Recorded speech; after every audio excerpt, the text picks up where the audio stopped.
चलिए आइए एक नंबर के सवाल को देखने का प्रयास करें।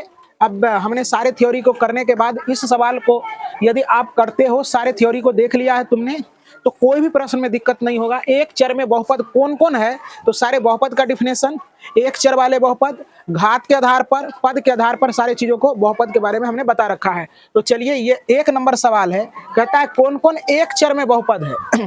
तो बहुपद होने का शर्त हमने बताया था कि किसी भी व्यंजक के चर राशि पर पावर ऋणात्मक नहीं होना चाहिए। दूसरा बताए थे कि भिन्न में नहीं होना चाहिए, है ना, यही सब बताए थे ना, है ना। तो कहने का मतलब है कि चर का घात जो है ना पूर्ण संख्या में होना चाहिए, लिखाए थे।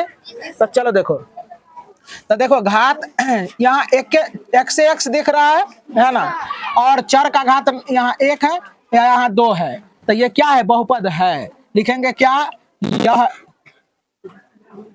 एक चर में बहुपद है।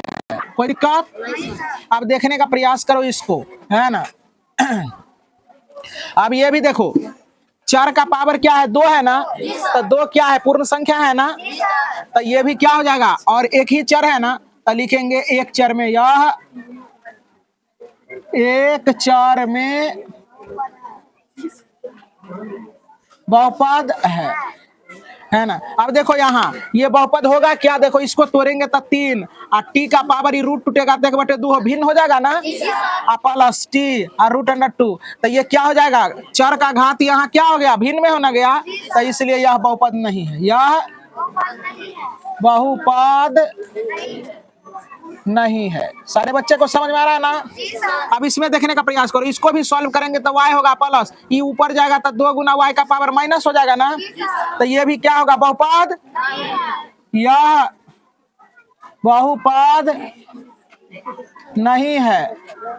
सारे बच्चे को समझ में आना चाहिए, इसको ऊपर ले जाएंगे तो माइनस क्या हो जाएगा, y का पावर 1 हो जाएगा, इसलिए यह बहुपद नहीं है। ये देखो यह क्या, इसमें लिख देगा यह एक चर में बहुपद है, एक चर में बहुपद है। ये देखो बहुपद तो है लेकिन एक चर में नहीं है ना, लिखेंगे यह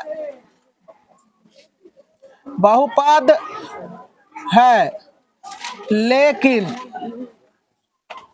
एक चर में नहीं है। बस कहानी खत्म।